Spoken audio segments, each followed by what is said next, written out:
Hi, I'm David Barr Kirtley, author of the book Save Me Please and Other Stories, and welcome to episode 610 of Geek's Guide to the Galaxy. Our guest today is Megan McArdle. She's an opinion writer at The Washington Post, and her articles have also appeared in The Economist, The Atlantic, The Guardian, and Salon. She's also the author of the nonfiction book The Upside of Down, Why Failing Well is the Key to Success. And in this interview, we'll be discussing her favorite science fiction and her new podcast, Reasonably Optimistic, which tries to provide a more hopeful outlook on the future. And now here's our interview with Megan McArdle. All right, so we're here with Megan McArdle. Welcome to the show. Thanks for having me. Okay, so a few years ago, you listed Golden Age science fiction as one of 5 topics that you can talk about for 30 minutes with zero prep. So now we're going to test me. we're not going to test you. I'm just curious to know, though, how did you first get interested in Golden Age science fiction? When I was 8 years old, my father, it was my 8th birthday, January 29th, 1981. I got 2 books from my father. They were Sargasso of Space by Andre Norton and Tunnel in the Sky by Robert Heinlein. And while I liked Sargasso of Space, the Robert Heinlein started me on a lifelong love affair with first Robert Heinlein juveniles. My school library had some, and I read all of them. And then I discovered more. I've read everything I could get my hands on by him. And I think the last thing I read when I went for completion was The Unpleasant Profession of Jonathan Hoag. Although I then later, after he died, unpublished stuff that had not been put out during his lifetime became available, like his amazing story of traveling around the world with Ginny, his wife, in, I believe, 1954.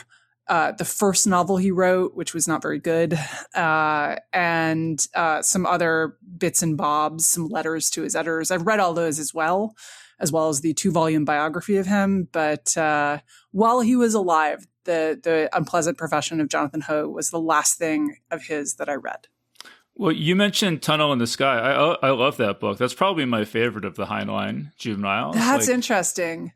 I might be a Citizen of the Galaxy or Farmer in the Sky girl myself, but I understand that. It's such a great coming-of-age story.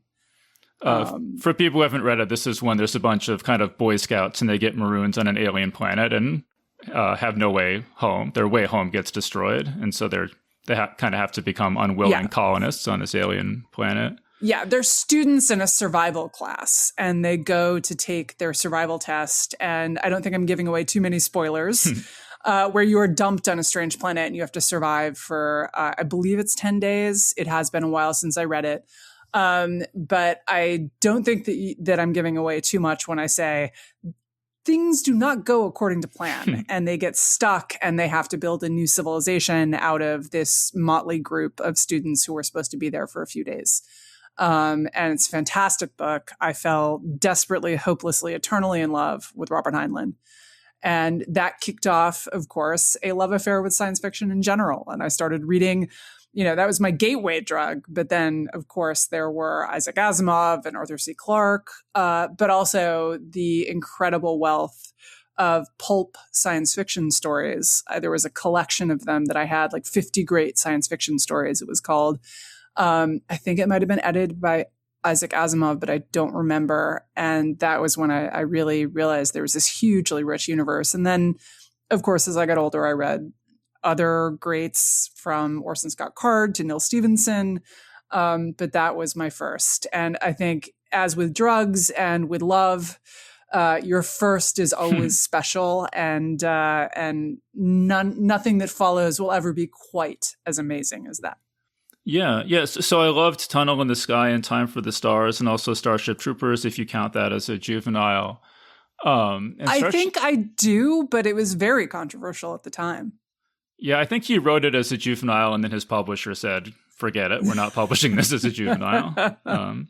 But just the scenes in that book of the discussions of politics really made a huge impression on me, and I think I majored in political science in college, and I think a huge part of that was because I was so struck by those scenes in Starship Troopers. So He really had. Yeah, and I think it's such an interesting book because, Robert Heinlein he went to the Naval Academy, and he, in an alternate world, he might well have just retired as an admiral.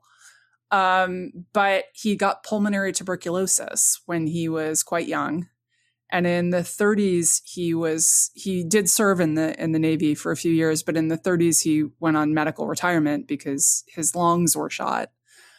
And so he had a lifetime, despite being a very strong libertarian, he also had a lifelong commitment to military service, which is not, I think, as a libertarian myself, incompatible with being a libertarian. I consider myself hugely patriotic. But it is a strain of libertarianism that's often downplayed today. But Starship Troopers was, I think, his attempt to work out the emotional logic of military service. Why do we do, or why do some people do, this crazy thing? Whereas he says in the book, he's quoting another, but he says, that the greater love hath no man, but that he puts his body between his own home and war's desolation. But it's kind of an objectively irrational thing to do on the personal level. Although he then later gave a speech at, I believe, West Point, in which he argued that, in fact, like evolutionarily, this is incredibly sound, and that you see this behavior in other primate species, this self-sacrifice for the group so that the group can live. And Starship Troopers is his book-length attempt to work out the philosophy of it, to work out the emotional and logical reasons that men would do this and women would do this. And he does this in the context of a society where you can only vote if you perform national service, which doesn't only mean the military. It's sort of clear in the book, although I think often overlooked by its critics, who are many, that most people who go into service do not serve in any of the military branches. They just do something because the flip side of this is that because it's a requirement to vote, they have to take you. And as one of the characters says in the book, like, look, if you showed up and you were blind and deaf and in a wheelchair, we would find something for you to do, whether it was counting the fuzz on a caterpillar by touch or something else. But it is his attempt to think about a society in which everyone who votes has proven that they are willing to put the interests of the nation before their own at some level. And it's a really fascinating book. So my understanding is that a fairly large percentage of libertarians came to libertarianism by way of Heinlein. Are you in that camp? I probably am, although I didn't immediately become a libertarian. It was like a time bomb. I grew up on the Upper West Side of Manhattan. I had pretty standard lefty opinions. And then in college, I think the seeds that had been planted 10 years before started to grow and ripen and bear fruit. And by the time I left college, I thought of myself as a libertarian. But it didn't take immediately. I just loved the stories. Yeah. All right. Well, so tell us, how did you become an editorial assistant at Bantam Doubleday Dell? I got straight out of college. I applied for it back in the day. So I graduated college in 1994. And back then, for the younger people listening to this podcast, the thing you did was you bought one of these old bundles of paper that had information in them, from news to classified ads to movie times. And you sat down and you looked through ads. And I saw an ad for an editorial assistant. I could type 80 words a minute. And I went and applied for a job. And in many, and like my encyclopedic command of science fiction probably helped, because first of all, most of these jobs were done by women, and women were not a huge audience for science fiction at the time. And so being able to go in and talk knowledgeably about all of the authors I loved, I think got me the job. The problem was that I was a really terrible editorial assistant, and I got fired after 3 months entirely fairly. I bear no resentment over this. I would have fired me sooner. My boss really tried, but my ADHD and general lack of focus on details was a real problem for being someone's secretary.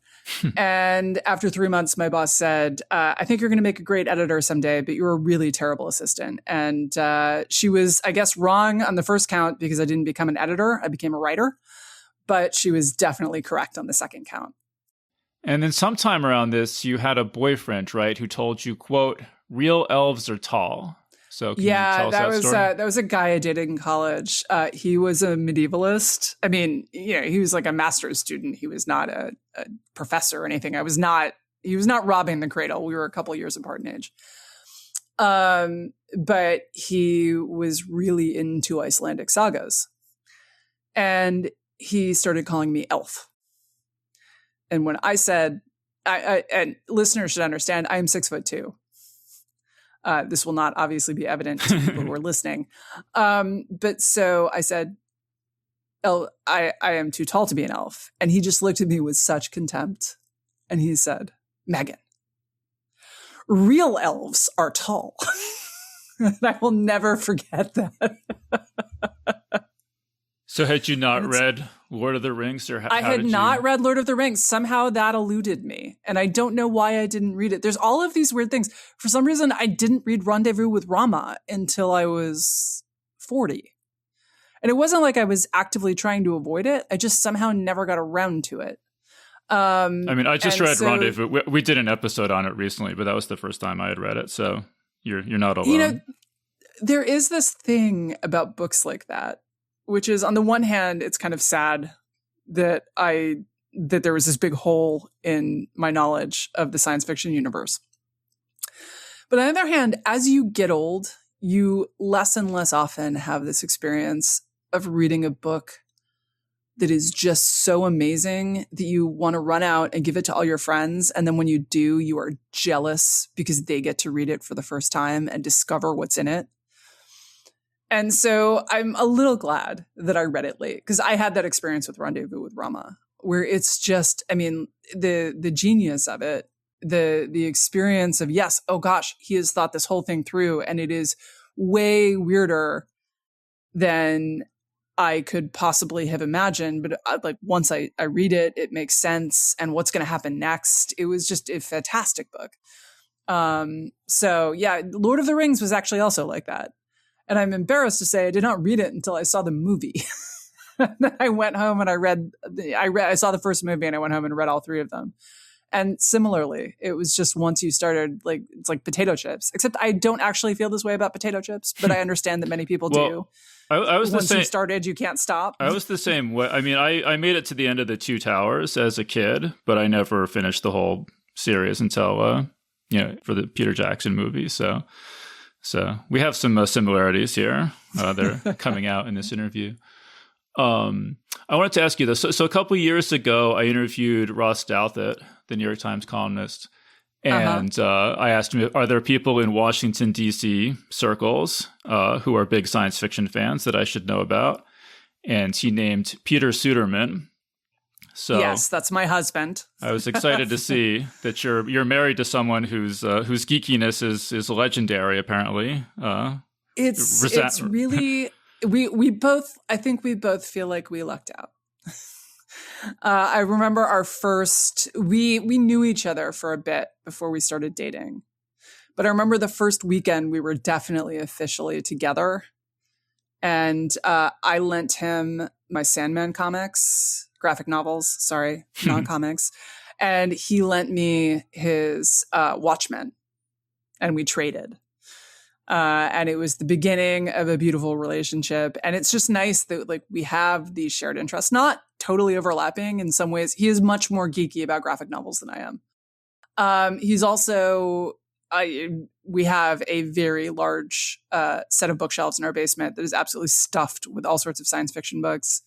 And the fact that we both like it, the fact that we get excited about new science fiction series on television now, which was, I mean, such a rare thing when we were growing up.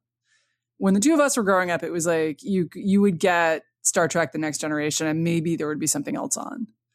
But now it's just an embarrassment of riches. And the fact that we can enjoy them together, we enjoy fantasy together, we enjoy, that came out wrong, but you know what I mean? Like, we enjoy fantasy series, Game of Thrones and so forth. We enjoy the books. And I think that it's really nice that, and I think it's, of course, I think a little harder to find women who are really into science fiction than it is to find men who are really into science fiction. But still, in the universe, most men are not really into science fiction. So having found my prince, very happy. Yeah. All right. So this is from your book, The Upside of Down. You say, quote, "Less than a month after we moved in together, the man who is now my husband lost his job. He worked for a startup web magazine whose financial support melted away during the 2008 crisis. Having been through this myself, I was uniquely well positioned to give him support and advice, which I did. I think I told him, you should play more video games."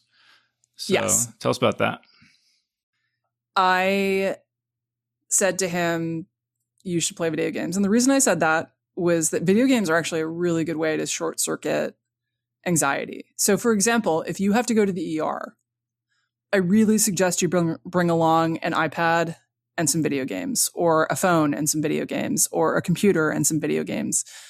Because it distracts you from, look, part of being sick is being sick and in pain. But another part of it is being afraid and anticipating the next pain. And video games can really help with that. And they can decrease pain levels. They can decrease anxiety. They can actually make the experience less traumatic. I'm not saying you will forget that you're really sick, but it will make it better. And something similar is true of unemployment. Look, you have to do a lot when you're unemployed. You got to be out there like networking and sending resumes and all that, but you can't do that all the time. Most people are at work most of the time, and they're not looking to talk to you about getting a job. And so the problem is you then have a lot of time on your hands, and it's incredibly depressing because you have a lot of time to ruminate about how you don't have a job, about how frightened you are. And that doesn't make things better. In fact, it can make things worse because you get these negative emotions, and those negative emotions could theoretically spur you to go look harder for a job. But often what they do is they spur you to avoid them by not thinking about looking for a job. And so playing video games can kind of distract you from that doom loop. And look, I also knew my husband, now my husband, well enough to know he was not just going to sit on the couch and play video games. He did all the stuff he had to do. It's just that didn't take all the hours of the day that he was unemployed. And so he did start playing more video games. I think it was good for him. I think it was good for our relationship. And 6 months later, he got a great job, and he's still there at Reason Magazine. So I did something right. I also wanted to read this related quote. You say, "A few months ago, I walked into my husband's home office and found him yelling at his video game, parentheses. It turns out that in suggesting he played video games all those years ago, I inadvertently created a monster. He now reviews video games as a professional sideline. When I asked what was going on, he gestured excitedly at the screen, quote, that racist goon is talking trash to me about elves, and I am an elf." You see, real elves are tall. My husband is 6'2". That was actually about the fact that we find it really difficult to disconnect and really disconnect our emotions. Human beings are wired to look in the world for agents, for agency, for people acting from motives and we do this with our dogs, right? We anthropomorphize our dogs. We project emotions they're not feeling onto them, and our cats, which is not to say like your dog does love you. Science says your dog loves you. But your dog is not having deep thoughts about, what's going on in the world. I have conversations with my dog. I understand at some level that my dog is not having that conversation back, but it's very hard to forget, to remember that they are not human and that they are not thinking in the same way. So for example, a lot of people will say, my dog knows he did something wrong when he ripped up the paper or whatever. And I know he knows it because he looks guilty. And your dog doesn't look guilty. Your dog looks upset about your reaction to the ripped up paper. But the dog does not have guilt. It's a human emotion. Dogs cannot time bind in that way. And it's also true of video games. You play a video game. I have this thing. So I used to love to play Civilization. I gradually stopped basically because I didn't really like 5 and 6 as much as other people did. And eventually it just got obsolete and you could no longer play Civ 4, which was my true and first love. Actually my third love, because I also loved Civ 2 and Civ 3, but you could no longer play it on any computer I owned because it was so old. So I don't play it anymore, but I loved to play it for years. And the funny thing was, so this is a world building game where you have opponents and your object is to beat your opponents, right? And there are certain strategies you can take that are mean, where you're randomly invading peaceful neighbors. And I find those strategies extremely hard to execute. And conversely, if someone invades me randomly with no provocation, I am just determined to destroy that other player, even though that other player is a computer. It doesn't have any feelings. It doesn't have any morals. It just ran some numbers and did a thing. But I cannot stop myself. I will hurt my own chances of winning to retaliate against another player who cannot feel the mighty wrath of my vengeance, sadly, because that's a very normal human reaction. It's not universal. My husband will actually play the kind of cold-blooded, this is the correct way to play strategy, regardless of whether it's mean to characters in the game, but I can't bring myself to do it. And it's really common that people can't bring themselves to do it. I also heard you say that like he plays Dungeons and Dragons and you play Call of Cthulhu and Yeah, although both of those games broke up, sadly. So he still plays Dungeons and Dragons sometimes. My Call of Cthulhu game eventually kind of drifted apart, as those things tend to do. But it was very enjoyable. The DM of that game is a friend who is a great DM. But I've actually never played Dungeons and Dragons. It's really funny. How did you get into Call of Cthulhu without having played Dungeons and Dragons? Honestly, just because my friend asked me to join the game. Not more complicated than that. And it was really fun. And we did accents and we did costumes sometimes and worked on our character sheets. And it was just, it was a great time.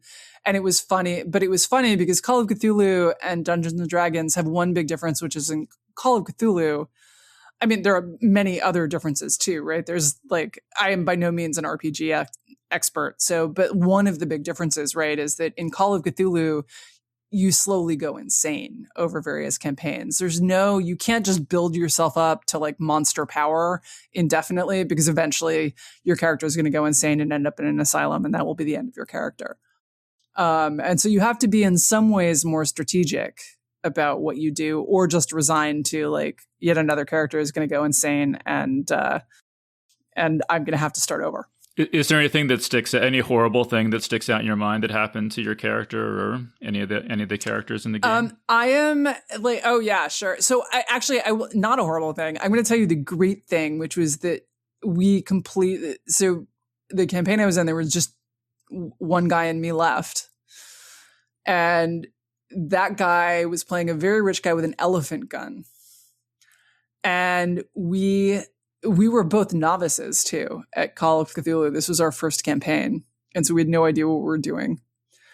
And the other thing about Call of Cthulhu is that you can't kill a god in the same way. You can't kill one of these old gods in the way that you just kill, the big boss in some other RPGs.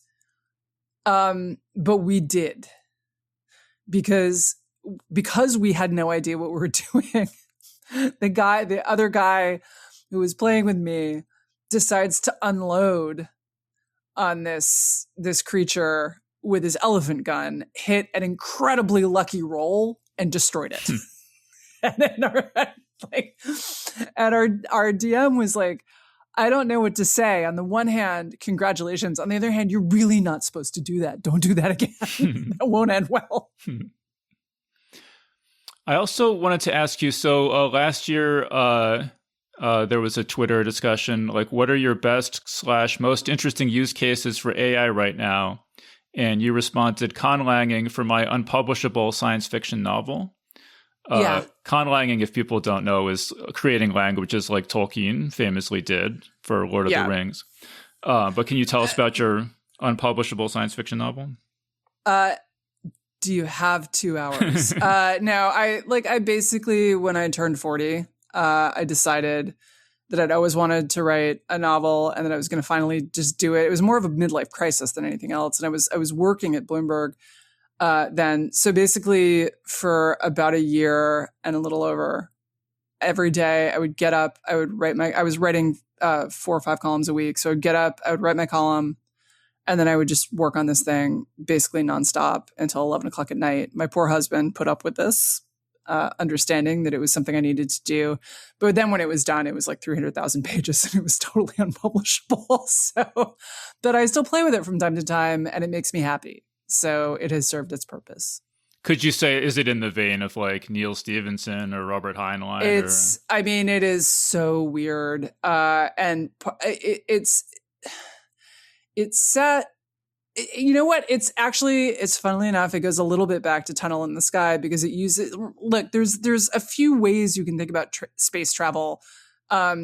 Because you have this problem, which is that faster than light, to do interplanetary travel, you need to go faster than light, or you need to be willing to put up with generation ships, right? Which are these, you start this giant ship and then you just send it out and people live and die all within the hull of this ship. And eventually they reach somewhere else and they settle the planet.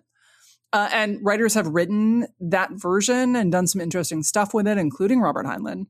But it's it's limiting. It's very limiting.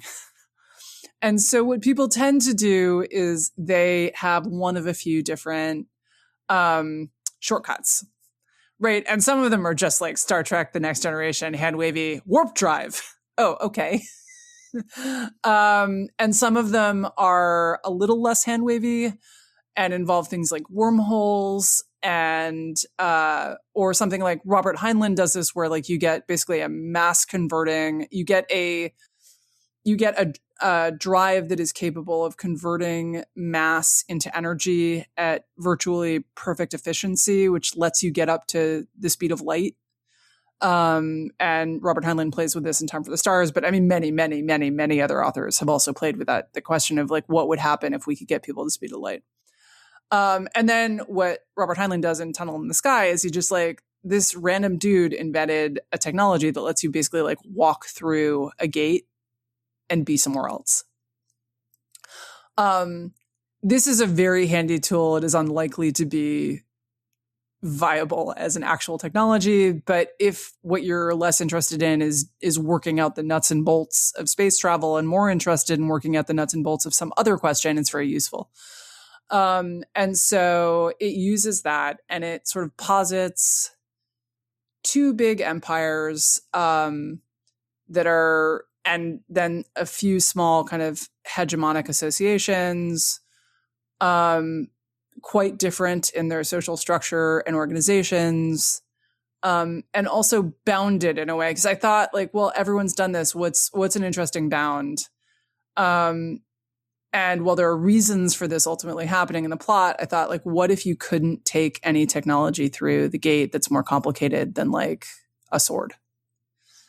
What if you couldn't go through a gate and take your automobiles and all the rest of it? What if every planet you had to start from scratch, building every single technology you needed to make from scratch? Beyond some really basic, like, yes, you can have a crowbar, but you can't have anything that's bigger than a crowbar. You can't. And what would empire building be like under those circumstances? What would war be like under those circumstances? And what happens when you hit the edge, right? What happens if you assume that these gates are all a big circle, right? And what happens if you lose the ability to build new ones? And so ultimately you've built out the network you have, and the only option you have now is war, when it's not really possible to go through a gate with someone on the other side, because if they've gotten their society up to guns and all you can bring is a crowbar, that's not very helpful. And so that's the fundamental premise, but the actual story set within that world is set at a university where a bunch of students are dealing with, so like the backstory is that the empires hit that problem about 20 years ago and they kind of the war ground to a halt. Their war making ground to a halt simply because no one can advance anywhere. Like, but that itself has created all sorts of problems in society, and it's a bunch of students at an elite university grappling with those problems, and in particular one problem, which I won't go into because that's like we'd now be here for another like 45 minutes. Well, that sounds really really cool. And I mean, the fact that it's 300,000 pages long is not necessarily words, a problem. Not pages. Even I cannot type that fast. But a long story like that is not necessarily a problem for modern publishing. I mean, for they first love novels, it is. They love splitting up long books and making trilogies someday out of perhaps. But anyway, it was a ton of fun to write, and I put all sorts of constraints on myself in terms of like, I don't want these people. I don't want there to be a good society and a bad society. I want them to all be kind of bad in different ways. I want I want them to be bad in ways that are relevant to their environment, that are created by their environment, that are solving problems, even if I don't like the way they've solved it, and so forth. A lot of moral inclarity, which is also difficult for publishers, right? They want, I am assuming a world that is not 21st century America, and what publishers want, or so I infer from reading about other people, is they want that viewpoint character who just happens to believe everything that nice liberals in the 21st century believe, telling you how terrible all the people who don't believe that. And it's not that I disagree. I also believe all the things or most of the things that nice liberals in the 21st century believe. But I find it really tiresome to have in historical novels or in science fiction novels a character who is there to like preach to the choir. No one is disagreeing with you. Why are you telling me this? And the answer, I think, is that readers get really uncomfortable. I don't think the publishers are just doing this for kicks. But I find it really annoying, and so I didn't want to write that, but I think that also really limits its publishability. Yeah, well, no, that is a legitimate problem of publishers just being sort of overly cautious about what they'll publish. I mean, I think, like, I assume they know their market, and that's what readers want, but I don't want that, and since I am the reader who I care about most, I refuse to do it. Like even, there was a period of time where publishers were saying, oh, we don't publish books set in outer space anymore. People don't want to read about outer space anymore. And then, the Expanse, the James S.A. Corey, The Expanse came along. But they'll get so cautious, so overcautious about just anything like that. Yeah, I think like for good is maybe not the right word. For understandable reasons, publishers tend to herd. Right. So right now, I gather I don't read these books. No shade on anyone who does. I just don't happen to. There are many genres I don't read. I'm sure they're all very fine. But there's the romantasy genre is apparently huge. And like now there's just shelves of books that all have the same cover and look like very similar because publishers saw the success of some big series and they want that. Right. They figure, okay, it's such a risky business it always has been. It's always been a very good way to lose money. And when you see something that's selling really well and that there's a huge appetite for, there is obviously a temptation to chase that. And so I think like they do hurt a bit. And that I think, especially during kind of the Great Awakening, there was a lot of hurting on, things that are good in themselves, right? We should have more science fiction from all sorts of different cultures and viewpoints. We should do more representation. Those because it's richer. Even forget if you don't care about having a racially equal society or whatever, it makes for a richer experience to have more perspectives rather than the same perspective over and over. That should be what we love about science fiction is it's showing us something crazy and new we never thought of before. But then there was like this herding of I only want these themes dealt with in these ways. And I've heard people complain about it.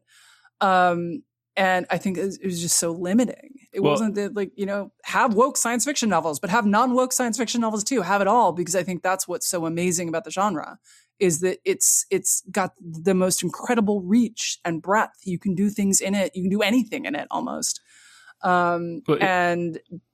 Yeah. Oh, it's funny what you say about all the romantasy books on the shelves. I was saying to my wife the other day that when I walk into a bookstore these days, I feel like I'm walking into Victoria's Secret, where I'm like this is just not. I don't get the vibe that this is for me. Which is here's the thing: is that science fiction has always been heavily male, less so than it used to be. I was a real huge outlier, and when I grew up in the '80s, when I was reading science fiction as a young person in the 80s. That was really unusual for a girl to be doing. It's not that unusual anymore, thank God. But it's still much more male skewed than most other genres. I think Westerns are also quite male skewed, and some kinds of thrillers. But military novels, another one, definitely male skewed.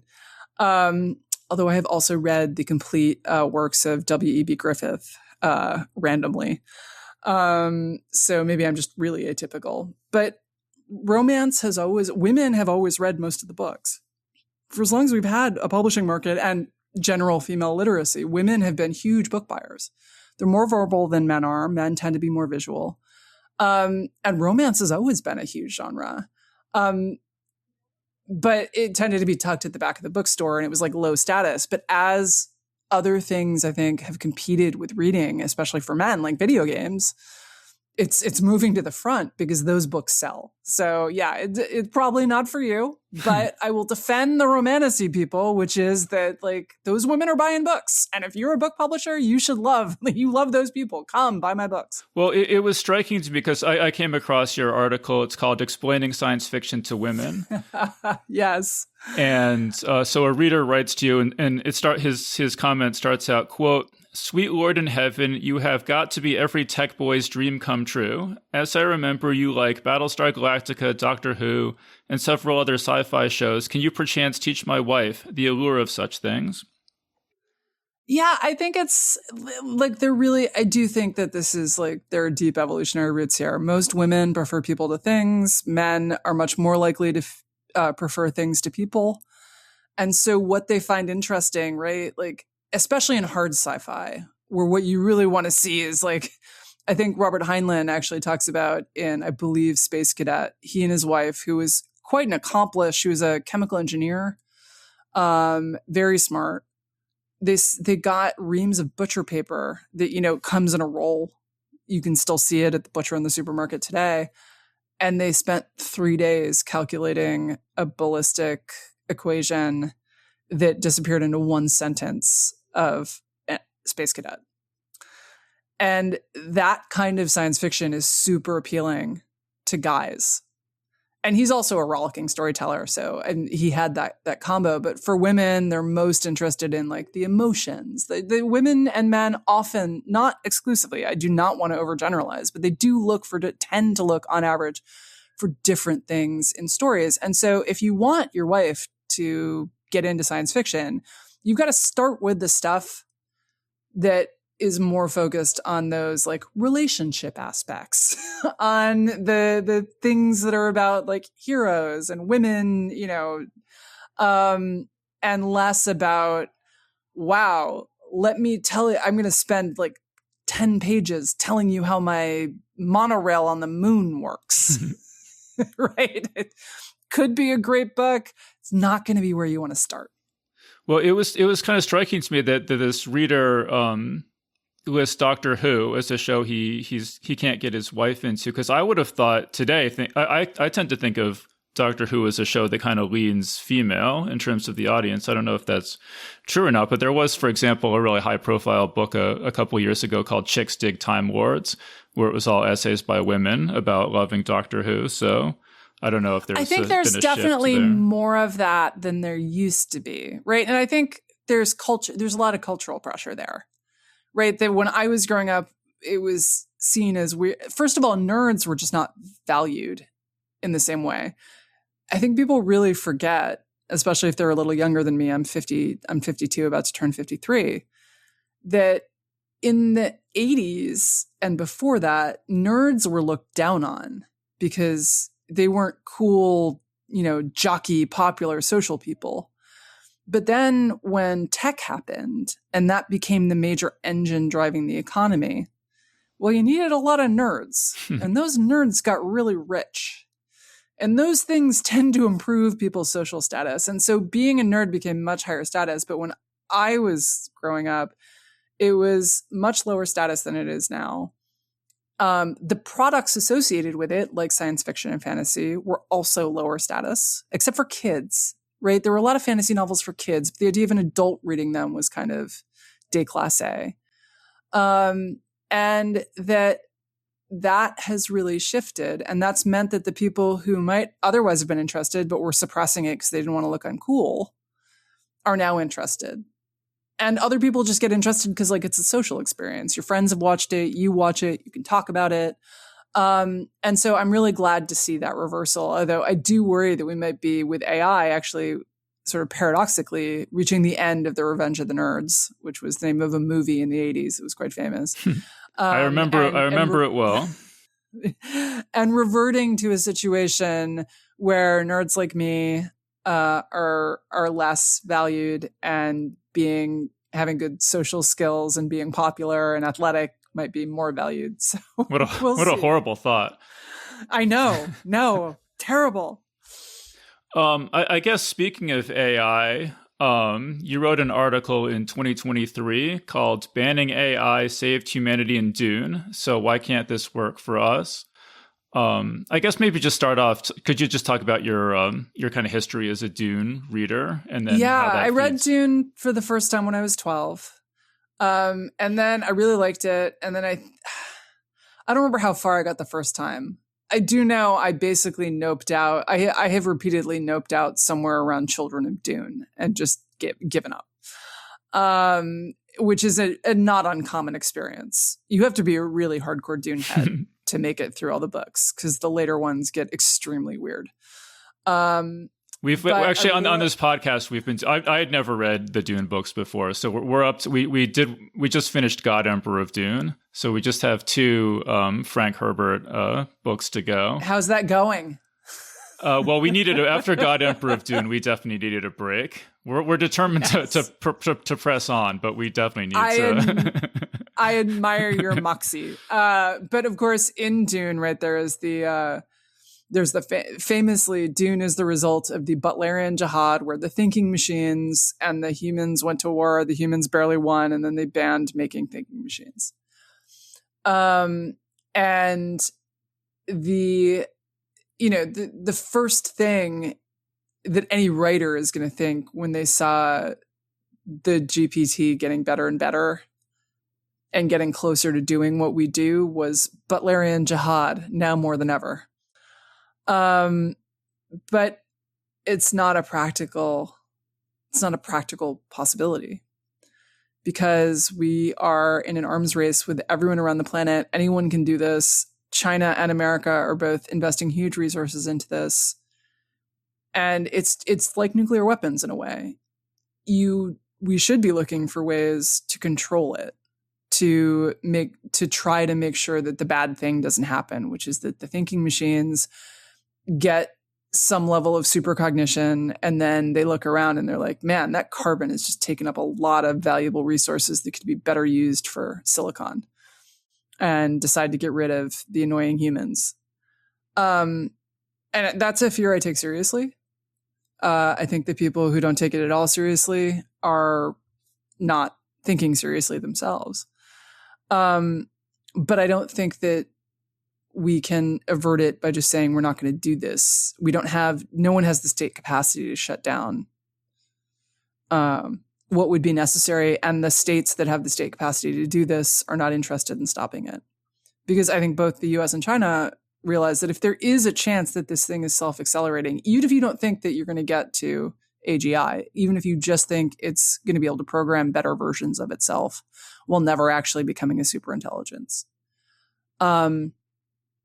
there could be no prize for second place. It could just be that having a lead makes you so dominant that no one can ever compete again. Or not for a long time, right? Forever is a long time, but not for a good long while, in such a way that should strike fear into the hearts of world leaders. Then you don't really have a choice except try to win the foot race. Which doesn't mean that, as with nuclear weapons, we can't look for ways to try to de-escalate, to build safety in, to build monitoring, and so forth. But I don't think that there's any prospect this is going to get shut down, because it's just too potentially valuable. I mean, that certainly describes the situation now. But I mean, sort of what happens in Dune is that there's a sufficiently big disaster or problem that kind of changes the the political calculus. So yeah. And I think one thing we could very usefully be doing is air gapping critical systems, right? What you don't want is the computer to have the ability to say, turn off our power grid. You want to make sure no one can get into our power grid. You want to take, and actually, I also think like the Chinese are in our power grid right now, and we apparently can't get them out. It's an operation called Salt Typhoon, and I assume eventually we're going to get them out, but they can't in our telecoms networks. So we should air gap those things, even though this is going to add a level of expense and annoyance to operating them. Anything that's that critical, water systems, all sorts of other stuff, it should be air gapped.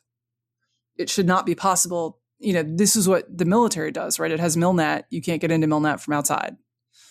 And it is a self-contained network. That's really expensive to run and operate. It would be worth doing. Talk to you about, you did a TED Talk recently called I'll Probably Lose My Job to AI. Here's Why That's Okay. Mm-hmm. Kind of what was that experience like of giving that TED Talk? Well, I can't say it was resoundingly well received. Look, my basic thesis is that all of human progress is displacing people from good jobs. Right? Because the definition of a good job is that you are commanding what economists call an economic rent. You are getting high wages because you have something scarce and valuable, whatever that is.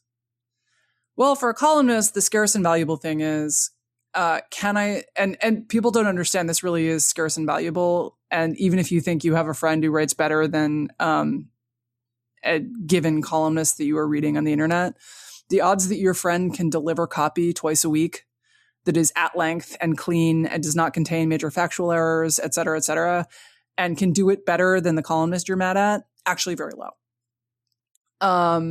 So that ability to just turn out clean copy quickly, it's not a very common skill. It's surprisingly uncommon, and it will command an audience also, right? But just to do it regularly, right? Twice a week or once a week, that is a harsh discipline. You got to write every week, even when you are not having a genius revelation. It's has to appear at the same time. Always has to be exactly 800 words. And that was a skill. Well, that's becoming a less valuable skill. Anything to do with words becoming a less valuable skill. Now, I still think I write better than I've been able to get Claude or GPT. Haven't tried Gemini really to write my column. And I still think I have other advantages, like I can talk to people in a way that AI cannot, right? I can get new information. And one of my funniest things is I do use AI in my work all the time now, chatbots. And so when I was working on something about Venezuela, I said about the January 3rd invasion of Venezuela. And the chatbot was like, there was no January 3rd invasion of Venezuela. I had worked very hard to persuade the chatbot that we had, in fact, gone into Venezuela and seized Nicolas Maduro. And it was like yelling at me. Like, this is a ridiculous hypothetical. This would never happen. I've seen, it's like, it's important not to fall for conspiracy theories, which can spread easily online. But I have that edge so far on AI. How long will that last? I don't know.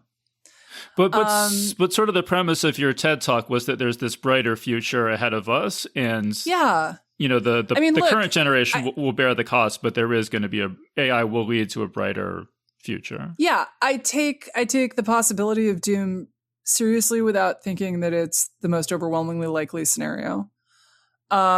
And if it isn't the scenario that we end up in, the other scenario that I think we do end up in is that we get massively more productive, and productivity booms are awesome. Productivity booms are why you and I do not spend our entire days, in your case, probably looking at the back end of a draft animal. And in my case, probably desperately attempting to pull a living out of a not very productive patch of dirt. And, like pulling the garden and cleaning the house, doing laundry by hand. I cannot even tell you. Actually, I can tell you. Doing laundry by hand is so bad that almost every Amish order allows the use of modern washing machines. That's how bad it is. You may not have a tractor. There's all sorts of other things. Washing machines, there's only one old Amish order that doesn't allow them. And I mean, they often fired with gasoline, not obviously hooked up to electricity, but they do allow them. And that is because it is the most incredibly brutal labor you can imagine. It involves spending all day moving heavy cloth in and out of boiling water, often boiling water laced with lye in the 19th century, which is, of course, extremely corrosive. It was just a horrible, horrible, horrible work. And that's what I would be doing all day with my day if I were not dead, which I probably would be at this point. So, like geriatric in 1890. So all these people who objected so vociferously to your TED Talk, did any of them, like, what was the best point they made, or how did you feel about the comments? I mean, that you their got? point, which is not unfair, is like life's already pretty good, especially if you're an upper middle class person in the West, which is what most of the audience for TED Talks is. And that we've already, we have antibiotics, we have all of these things. And my point is that if you had asked the average Luddite in 1800, he would also have said life was pretty good because he was a skilled artisan of his day. He had what was as far as he could envision, a pretty good life. But he couldn't imagine, literally could not have imagined so much of what has changed. And I'm not just talking about the technology, right? In fact, if you go back, people can imagine versions of technology. A flying carpet's basically an airplane if you've never seen an airplane, right? What they can't imagine is, but while there are stories that have all sorts of innovations like that, no stories have mass higher education, right? No one in 1500 is imagining a world where everyone goes to college and spends 4 years drinking and intermittently reading before they graduate. Not everyone, but like a third of our economy, or that everyone goes through high school. They're not imagining the weekend or all sorts of other things. They can imagine magic cures because that's somehow it's like an intuitive thing. But you can't imagine the incredible, unintuitive, and amazing developments that modern society enabled. You couldn't have imagined the Enlightenment. So would it be fair to state your thesis as it's sort of rational to gamble on AI because there will be a brighter future that we just can't imagine, but just given the track record of history, the most likely scenario is that a bright future that we can't imagine. Well, let me put it this way. I think there's three kind of parts to this function. And one of the parts is that I don't think you can stop it, right? If I thought there were a way to actually say, no, we're just not doing AI, I would give that a serious consideration. I would ask whether the potential for a much better future is worth the possibility of total doom. And I might say no. I can imagine that, right? I'm not just a kind of unreconstructed techno optimist. It's possible that the math doesn't work out. I feel this way about climate change. I'm not a climate change alarmist. I tend to be on the low side of what I think is likely to happen. I also don't like running one-way experiments with our climate, and I think it is worth spending some money, not all the money, not totally immiserating ourselves and living in yurts, but some money to try to find technological solutions or other mitigations for global warming. And that's also how I think about AI. I would think about AI if I thought there were any chance of shutting it down. I do not think there is. I think there is a chance that the US could shut it down, but I think it would continue apace in China. And then when I consider the possibility of a technology this important controlled by a state that I regard, a regime I regard as really despotic and terrible, that's another part of my equation there. I mean, it's not just the risk that like the US loses, which I am very patriotic, that bothers me. It is the risk that China wins. And that is really scary to me. And if I thought there was some meaningful way that you could actually just get everyone in a boat and we just all decide we're not doing this, I would have the argument. I don't know how I would come out on it, but I would be willing to listen to the, like, this is a bad idea, let's just not do it. But I just don't think that's an option on the table. And so I think what the option is you can try to slow it down, but you can only do that in America. And that's just a really bad outcome. Well, you mentioned climate change there, and that brings me to another thing I wanted to talk to you about, which was your interview with Neal Stephenson. This is for your podcast. It's called Reasonably Optimistic. That's correct. And he was just saying that he's optimistic about climate change, that there will be a technological solution. I'm glad he feels that way, because I definitely don't think that there's going to be a policy solution. But yeah. I guess just could you say, I guess maybe to wrap things up, could you talk a little bit more about why did you want to call the podcast Reasonably Optimistic, and what sorts of science fiction future things are you most reasonably optimistic about? Well, I wanted to call it that because I think the internet rewards negativity. It has a negativity bias because negativity, it's actually rational to worry more about negative things than it is about positive things, right? If something can kill you, that's much more important than something that would make you mildly happier. But I think in the modern era, as with like hyper-processed foods and so forth, these evolutionarily sound instincts can go awry. And in the case of the negativity bias, I think people just keep getting fed more and more negative content because that's what works algorithmically, but it's bad for us. And I don't just think it's bad for us. I think people are getting sick of it. I see more and more people just noping out of the news because they are tired of constantly being told to prepare for doomsday. And it's not like I want to deny that there are real problems in the world. There are real problems in the world, but I want to think about those problems in terms of what are problems that have solutions. There's an old saying in business, if it doesn't have a solution, it's not a problem. Right? Is that you can't, if there's nothing you can do, like unrequited love is sad, there's not really anything you do to fix it. And so you just kind of have to say it's sad and move on. And that's the stuff I want to focus on in the podcast. And one of the reasons I want to talk to Neal Stephenson is that I think he's so interesting about imagining technological futures. And he's imagined many of them, some of which have come true. And he was just a fantastic interview. I enjoyed it so much. But I want to do more of that. I want to talk to you. So today I just did an interview. This will be coming soon with podcaster Katie Herzog, who is talking about a non-AA way to get sober, or just to drink less if you're a problem drinker.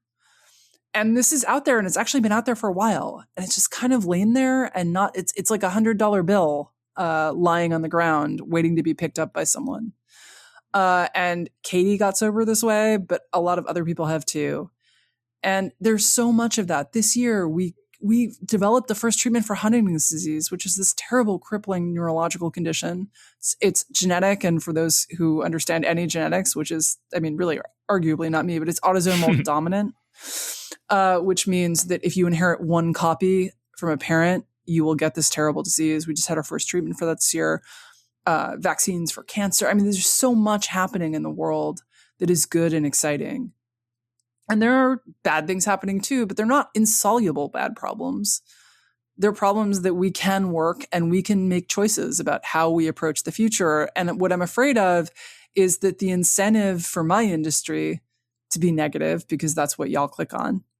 And then the incentive of us, you read that and you think, oh, well, it's hopeless. It's not hopeless. There's so much good stuff happening in the world. And so what I want to do is talk about problems, but also talk about them in terms of like, okay, well, what's hopeful about this? And so I end every podcast by asking people what they're optimistic about. And I will say that what I am optimistic about is optimism itself. I think it's ready for a comeback. Yeah, there certainly has been a lot of gloom and doom in science fiction in recent years. And I'm always kind of on the lookout for some optimism in science fiction and in podcasts and, futurism, tech, etc. And so, yeah, I was really excited to see your Reasonably Optimistic podcast. And I would definitely recommend everyone go check out this interview with Neal Stephenson. It's the December 10th, 2025 episode. And then, stick around for the other episodes as well, because we could all use some more optimism. We've got a lot of good ones coming up, so please do. Yeah. And unfortunately, we're all out of time, so I'm going to have to let Megan go here. But I just want to thank you again. We've been speaking with Megan McArdle. So yeah, everyone go check out her podcast. And Megan, just thank you so much for joining us. Thank you for having me. I really appreciate it. It was a great conversation. And that was our interview. So big thanks again to Megan McArdle for joining us on the show. Geek's Guide to the Galaxy is made possible thanks to support from listeners like you. So if you enjoyed the show and want it to continue, please support us on Patreon over at patreon.com/geeks or via PayPal over at geeksguideshow.com/crowdfunding. All right, so that was our show. So thanks everyone for listening, and we'll see you next time.